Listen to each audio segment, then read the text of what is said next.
بسم اللہ الرحمن الرحیم نحمدہ ونصلی ونسلم علی رسولہ الکریم۔ حج کے بارے میں ہمارا یہ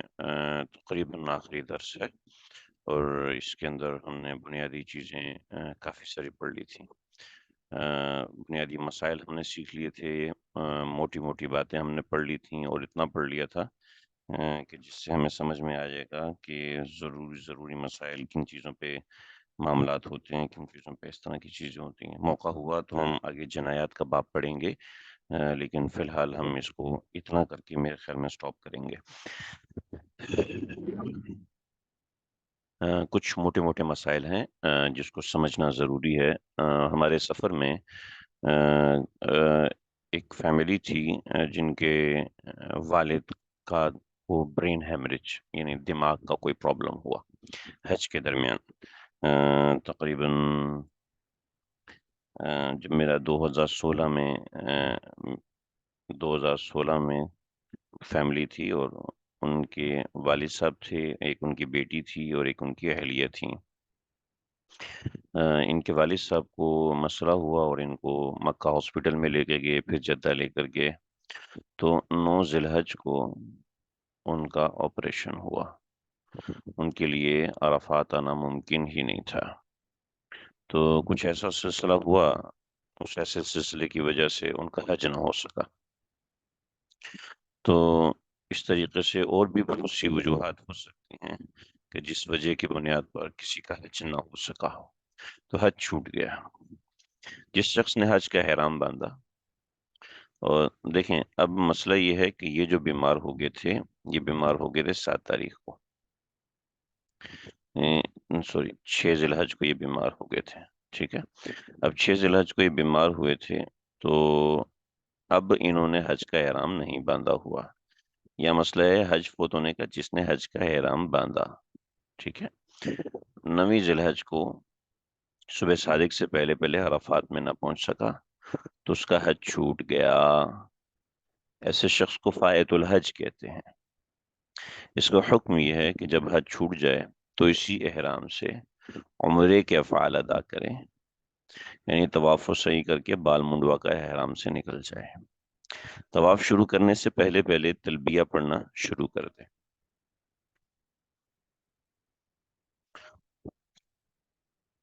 ٹھیک ہے۔ طواف شروع کرنے سے پہلے پہلے تلبیہ پڑھنا شروع کر دیں، ٹھیک ہے جی۔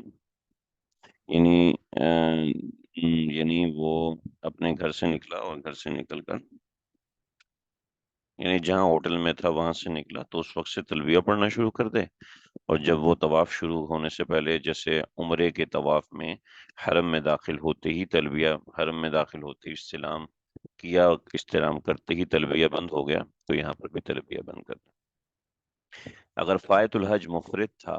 یعنی حج افراد کر رہا تھا، تو اس پر صرف حج کی قضا واجب ہے۔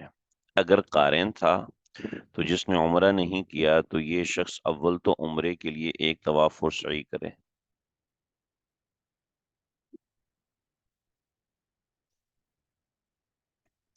اور اس کے بعد عمرہ حج رہ جانے کی وجہ سے کرے، ٹھیک ہے؟ قارن تھا، اس کے اوپر ایک سعی اور ایک طواف ہے، اور اس کے بعد ایک عمرہ حج رہ جانے کی وجہ سے کرے، ٹھیک ہے جی۔ اب دیکھیں یہ قارن تھا، تو قارن کا معنی یہ ہے کہ اس نے حج کا احرام باندھ لیا، حج قران کا احرام باندھ لیا، لیکن 9 ذی الحج سے پہلے پہلے وہ صبح صادق نہیں پہنچا، ٹھیک ہے؟ 9 ذی الحج کی صبح صادق سے پہلے پہلے عرفات نہیں پہنچا،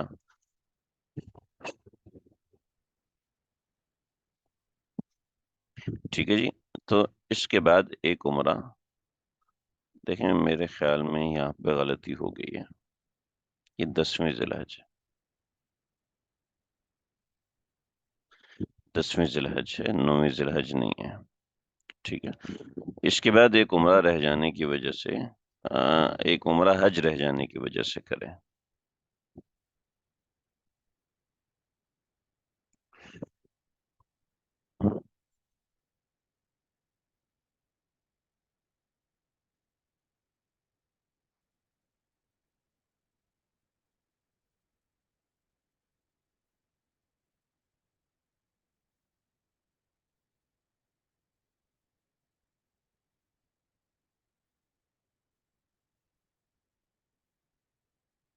دیکھیں مسئلہ بہت اہم ہے یہ ان باتوں میں. ایک شخص حالت احرام میں اس نے احرام باندھ لیا حج کا. ٹھیک ہے. اب اس نے حج کا احرام باندھا، دبئی سے اڑا. ٹھیک ہے جی.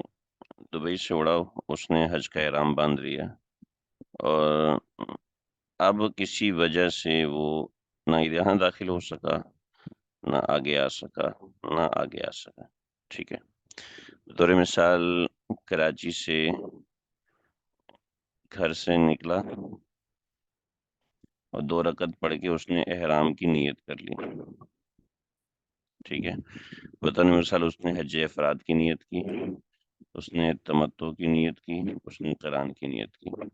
میں نے تو آپ کو بتایا ہوا نا کہ ہم نے نیت جو ہے وہ جہاز میں بیٹھ کے کرنی. فار ایگزامپل اس نے گھر کے اندر ہی نیت کر لی، اس لیے ہم منع کرتے ہیں کہ نیت گھر میں نہ کریں بلکہ جہاز میں بیٹھ کے. اب کیا ہوا؟ فلائٹ مس ہو گئی. فلائٹ مس ہو گئی اور وہ اپنے ٹائم پر پہنچ نہیں سکا. ٹھیک ہے. جب اپنے ٹائم پہ پہنچ نہیں سکا تو اب کیا کرے؟ اب اس کا مسئلہ یہ ہے. ٹھیک ہے. بطور مثال فلائٹ مس نہیں ہوئی بلکہ جدہ آ گیا، جدہ آ کے سٹک ہو گیا، ایکسیڈنٹ ہو گیا، یا پولیس نے پکڑ لیا، واٹ ایور. اللہ حفاظت فرمائے، کسی بھی تکلیف سے اللہ ہم سب کی حفاظت فرمائے. اب اس نے احرام باندھا ہوا ہے اور احرام باندھ کے وہ یہاں پھنس گیا اور 9 تاریخ کو یہاں پہنچ نہیں سکا. ٹھیک ہے. تو اب اس صورت میں کیا حکم ہے اس کو سمجھایا جا رہا ہے. ٹھیک ہے. اب یہاں کراچی کے اندر پھنس گیا، دبئی میں فلائٹ مس ہو گئی، واٹ ایور جو بھی ہے اللہ حفاظت کرے. یہ کہیں فلائٹ اس کی مس ہو گئی گھر سے نکلتے ہو، تو اب تو وہ قربانی کرے، حدود حرم میں، اور احرام کھول دے. ٹھیک ہے. قربانی کرے، سر منڈائے اور احرام کھول دے. یہ تو اس کا ایک مسئلہ ہے، پھر وہ قضا کرے گا. لیکن اس صورت میں یہ معاملہ ہے، یعنی پہنچ گیا، جدہ پہنچ گیا تھا، حدود میقات اس نے کراس کر لی تھی. اب اس کا مسئلہ ہے.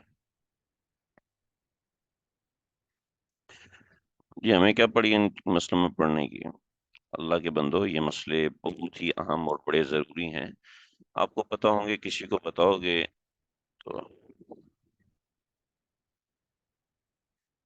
تو آپ دیکھ لیجئے گا کہ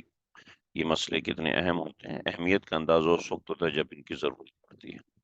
اس سے پہلے بندے کو احساس نہیں ہوتا یہ کتنے اہم مسئلے ہیں.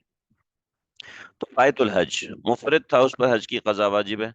ٹھیک ہے. اگر قارن تھا تو اس نے عمرہ نہیں کیا. ٹھیک ہے. اس پر صرف حج کی قضا واجب ہے. یعنی وہ صرف آئے گا اور اگلے سال صرف ڈائریکٹ اپنا حج کرے گا، حج ادا کرنے سے اس کا حج ہو جائے گا، یعنی حج قضا حج ادا ہو جائے گا. اگر قارن تھا تو جس نے عمرہ نہیں کیا تھا، قارن ہے اور اس نے عمرہ نہیں کیا، جدہ میں پھنسا ہوا ہے، تو اب یہ شخص اول تو عمرے کا ایک طواف صحیح کرے، اس کے بعد ایک عمرہ حج رہ جانے کی وجہ سے کرے.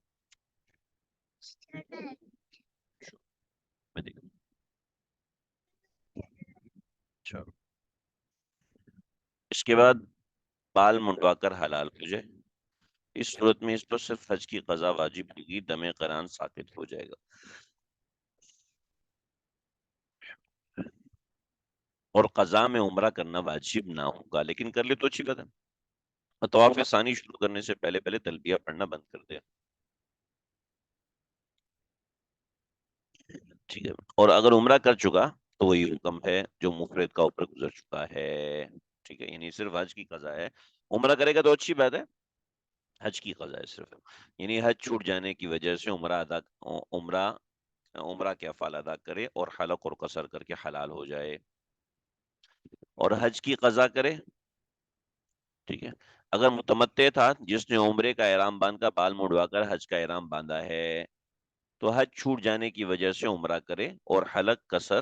کر کے حلال ہو جائے اور آئندہ حج کی قضا کرے. سمجھنے بات سمجھ میں آ گئی؟ خلاصہ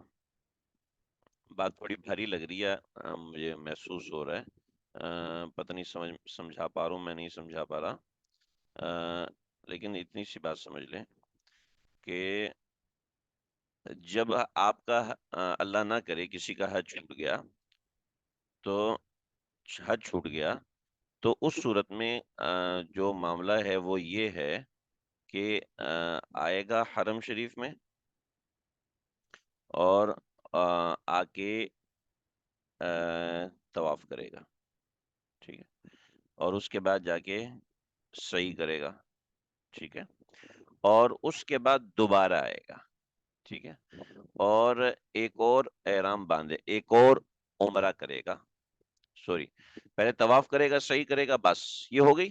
اور اس کے بعد آئے گا دوبارہ طواف کرے گا عمرہ،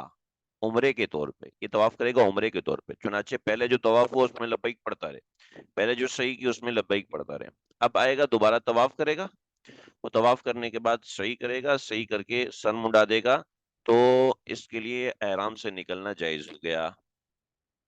تو سر منڈانے سے اس کا احرام ختم ہو جائے گا جو اس نے حج کا احرام باندھا تھا، اور اگلے سال صرف حج کی قضا کرے، اس میں بلے سے عمرہ کرے یا جو بھی کرے، ٹھیک ہے، لیکن جو شخص میقات میں آ ہی نہیں سکا، ٹھیک ہے، اور اب اس کے لیے آنا ممکن نہیں رہا، اس نے حج کا احرام باندھا تھا، تو کیا کرے، وہ اپنے ملک میں ہی سر منڈائے، سر منڈائے اور سر منڈا کے نہیں حدود حرم میں قربانی کرے کسی واسطے کے ذریعے سے، حدود حرم میں قربانی کرے اور اس کے بعد سر منڈائے اور پھر احرام کھول دے، یہ اس کے لیے جس نے احرام باندھا ہوا ہے، ٹھیک ہے جی، یہ بات واضح رہے، اللہ کرے بات سمجھ میں آ گئی ہو، مسئلہ موٹا سا ہے، تھوڑا سا دماغ لڑا کے سمجھنا پڑتا ہے، ٹھیک ہے جی، حج چھوٹ جانے پر طواف وداع اور قربانی واجب نہیں ہوتی، اور دم قران اور دم تمتع ساقط ہو جاتا ہے، ٹھیک ہے،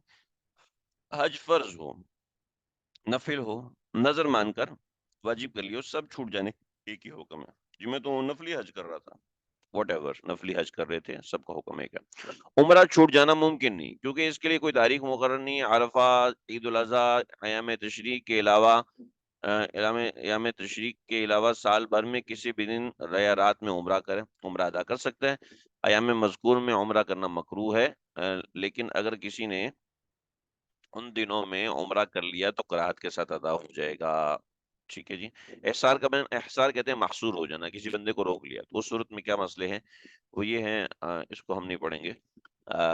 حج بدل کا بیان، مالی عبادات جیسے کہ زکوٰۃ، صدقہ فطر میں دوسرے کو نائب بنانا جائز ہے، اس طرح عبادات جو مالی بھی ہوں اور بدنی بھی ہوں، یعنی دونوں سے مرکب ہوں، جیسے حج اور عمرہ، ان میں بھی نائب بنایا جا سکتا ہے، البتہ بدنی عبادت مثلا نماز، روزے میں نیابت نہیں ہو سکتی، یعنی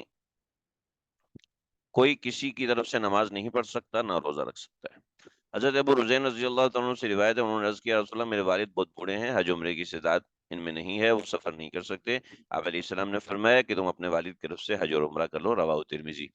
اگر کوئی اپنے مال سے زندہ یا مردہ شخص اگر کوئی اپنے مال سے زندہ یا مردہ رشتہ دار، استاد یا مرشد کی طرف سے حج بدل کرتا ہے جس کا ثواب پہنچانا مقصود ہو، جس کی طرف سے حج کر رہا ہے اس پر حج فرض نہیں، تو اس میں کوئی شرط نہیں، جس میقات سے چاہے جس طرح حج کرنا چاہے ادا کرے، اگر کسی دوسرے شخص سے حج کرا دے، ادا کر لے، یا کسی دوسرے شخص سے حج کرا دے، اس میں یہ شرط نہیں ہے کہ جس کی طرف سے حج ادا کر رہا ہے اس نے نائب بنایا ہو یا وصیت کی ہو، کیونکہ حج فرض نہیں تھا، البتہ حج فرض کی ادائیگی، یعنی جس پہ حج فرض تھا،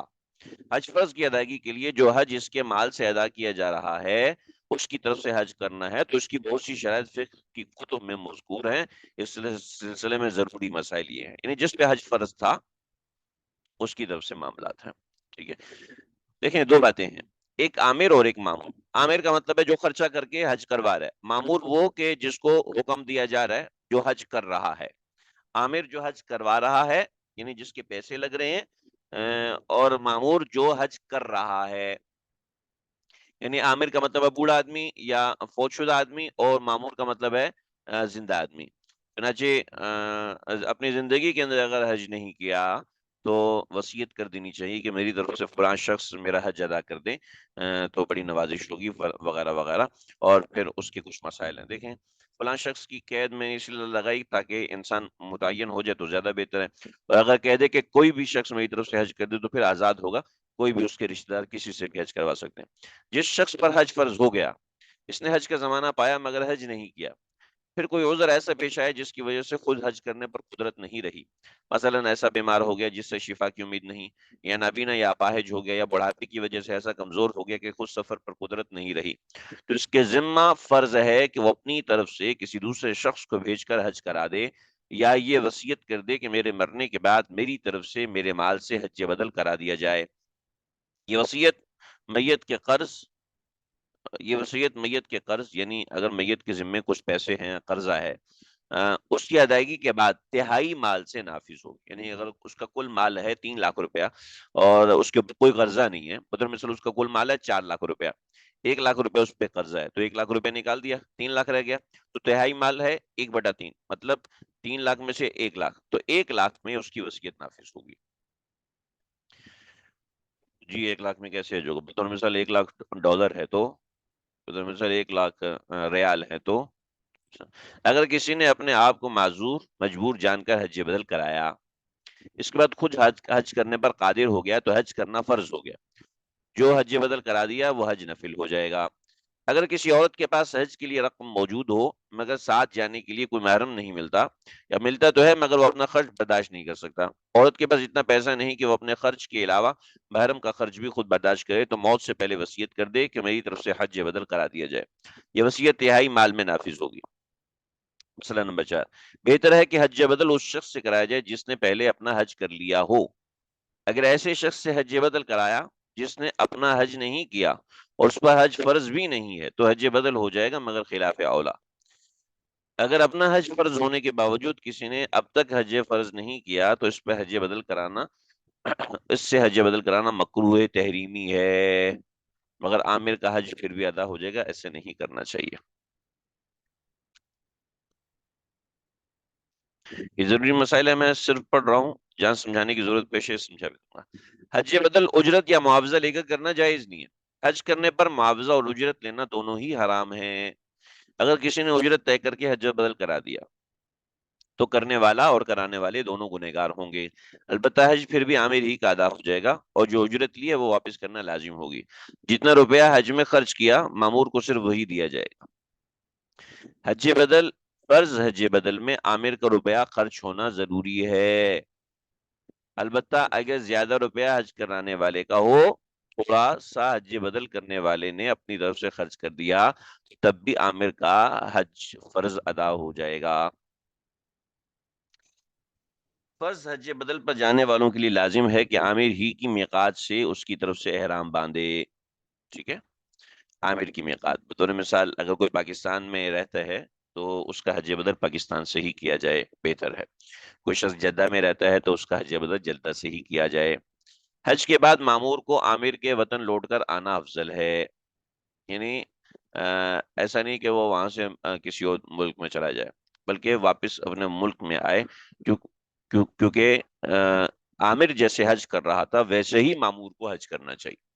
لیکن اگر واپس نہ آیا اور مکہ ہی میں رہ گیا تو بھی جائز ہے، لیکن واپسی کا خرچ جو بچ رہا ہے اس پہ واپس کرنا لازم ہوگا، یہ اس وجہ سے ہوگا کہ واپسی کا خرچ جو ہے، لیکن آج کل یہ مسئلہ نہیں، کیونکہ آنے جانے کی ریٹرن ٹکٹس ہوتی ہیں۔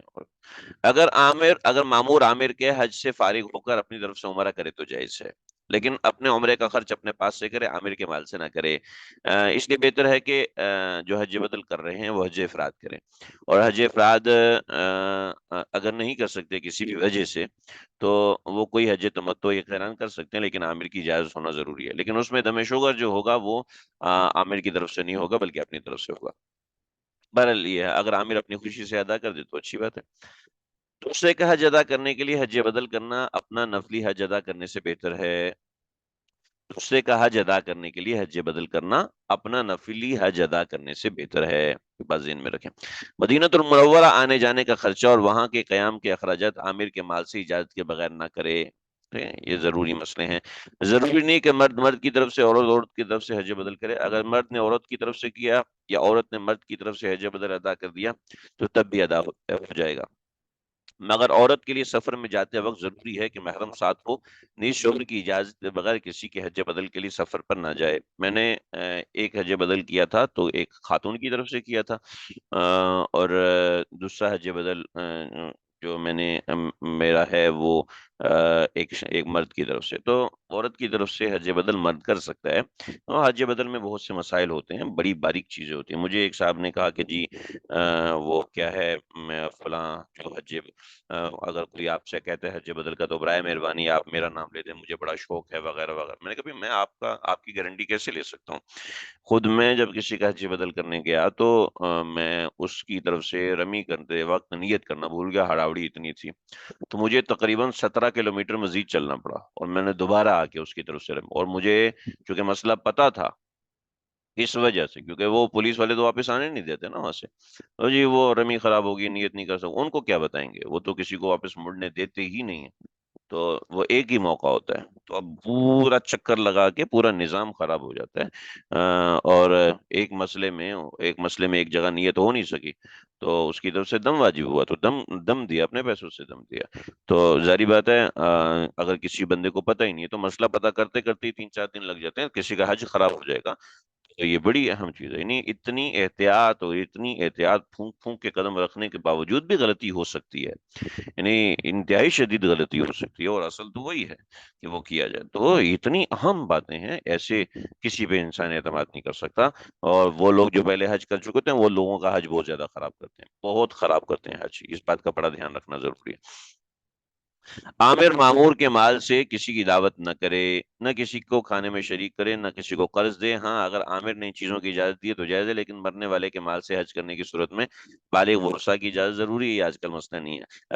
اگر معمور نے قران کیا، کیونکہ اس میں دیکھیں، اس میں بہت باریکی ہے، پچھلے سال ایک صاحب کسی کی طرف سے حج بدل کے لیے گئے، تو انہوں نے بہت سے مسائل پوچھے، تو اس وجہ سے بہت سی چیزیں واضح ہوئیں، بطور مثال وہ کہتے ہیں جی میں 40 دن کے لیے آیا ہوں، اور 40 دن کے لیے میرے بچوں کے پاس خرچہ نہیں ہے، تو بھئی آپ کو کس نے کہا تھا، آپ نہیں آتے نا، لیکن بہرحال آئے ہیں تو اب عامر کے ذمہ ہے وہ آپ کو گھر کا خرچ بھی دے۔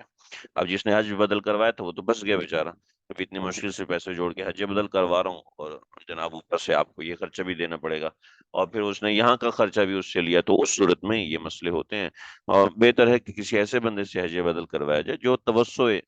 ذہنی کا آدمی ہو، ایسا نہیں وہ ایک ایک روپے آپ کا دیکھ کر کرے، اس میں بہت سے مسائل ہیں۔ اگر مامور نے قران کیا تو قربانی مامور پر ہوگی۔ چلو چلتے ہیں،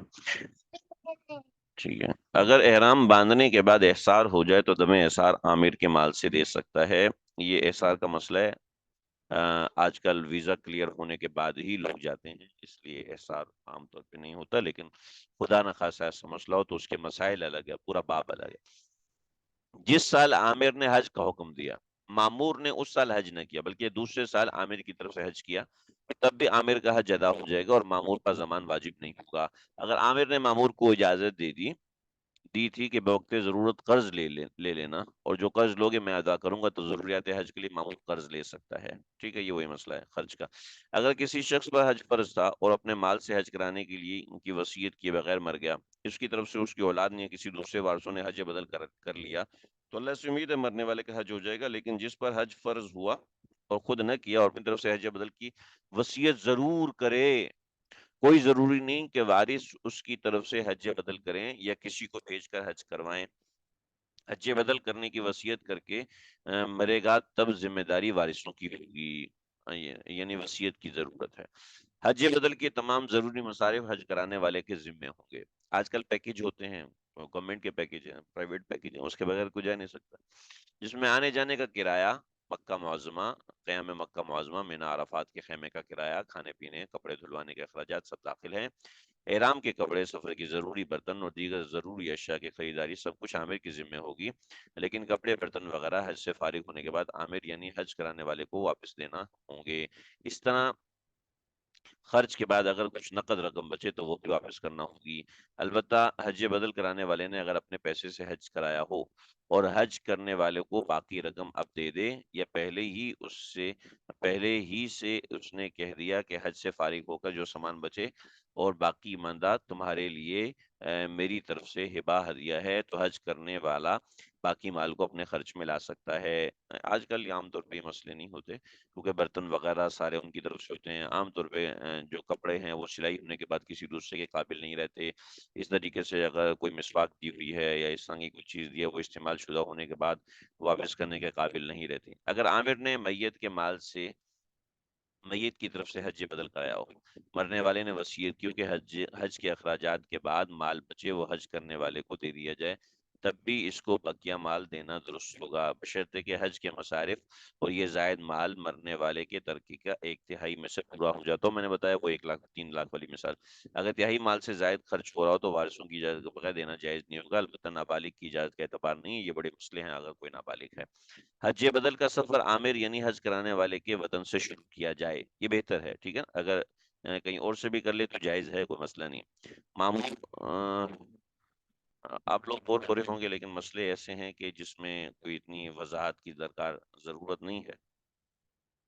اس وجہ سے میں ایسے ہی پڑھتا جا رہا ہوں، جہاں ضرورت ہو تو یہ سمجھا دیتا ہوں۔ معمور یعنی حج بدل کرانے پر لازم ہے، کرنے والے پر لازم ہے احرام باندھتے وقت اس شخص کے حج کی نیت کرے جس کی طرف سے حج بدل کر رہا ہے۔ بہتر یہ ہے کہ احرام کے ساتھ جو تلبیہ پڑے اس میں یہ الفاظ ہوں: لبیک عن فلان،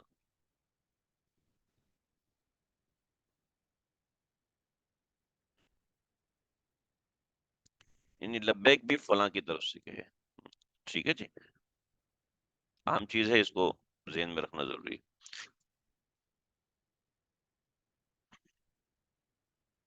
معمور پر لازم ہے کہ معمور پر لازم ہے کہ عامر یعنی حج کرانے والے کی مخالفت نہ کرے، یعنی عامر کی مخالفت کی اس کا حج بدل ادا نہیں ہوگا، بلکہ یہ حج خود معمور کی طرف سے ہو جائے، اور اس پر لازم ہوگا کہ عامر کی جو رقم اس نے حج پر خرچ کی ہے وہ اس کو واپس کرے۔ اگر عامر نے صرف حج کے لیے کہا تھا تو اس کے لیے قران و تمتع کرنا جائز نہیں۔ اگر معمور نے مخالفت کی تو حج عامر کا نہیں بلکہ معمور کا اپنا حج ہو جائے گا، رقم واپس کرنا لازم ہوگی۔ اگر عامر یعنی حج بدل کرانے والے نے اس کو اجازت عام دی تھی کہ تمہیں اختیار ہے، جس طرح چاہو میری طرف سے حج کر لو، چاہے افراد ہو، چاہے صرف حج کرو، چاہے قران کرو، چاہے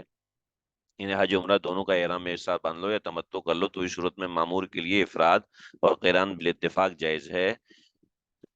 مگر تمتع کے بارے میں فقہا حنفیہ نے لکھا ہے کہ اس سے عامر کا حج ادا اگرچہ اس نے اجازت دی ہو، اگرچہ معمور پر زمان لازم نہ ہوگا، لیکن بہرحال گنجائش اس کی ہے، لہٰذا احتیاط اسی میں ہے کہ معمور کو حج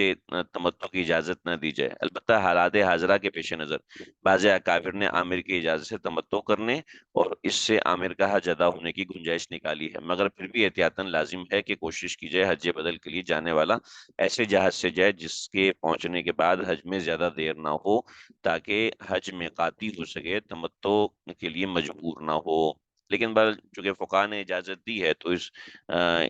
لیے حج تمتع کرنے کی اجازت ہے، گنجائش ہے۔ جس شخص پر حج فرض ہو گیا لیکن ادا نہیں کیا اور موت آنے لگی، اس پر واجب ہے کہ اپنے مال سے اپنی طرف سے حج کرانے کی وصیت کر دے، اگر وصیت کے بغیر مر جائے تو گنہگار ہوگا۔ اگر حج فرض ہونے کے بعد اسی سال حج کے لیے روانہ ہو گیا، راستے میں موت آ گئی، تو اس پر حج بدل کی وصیت واجب نہیں۔ وصیت صرف تہائی مال میں نافذ ہوتی ہے،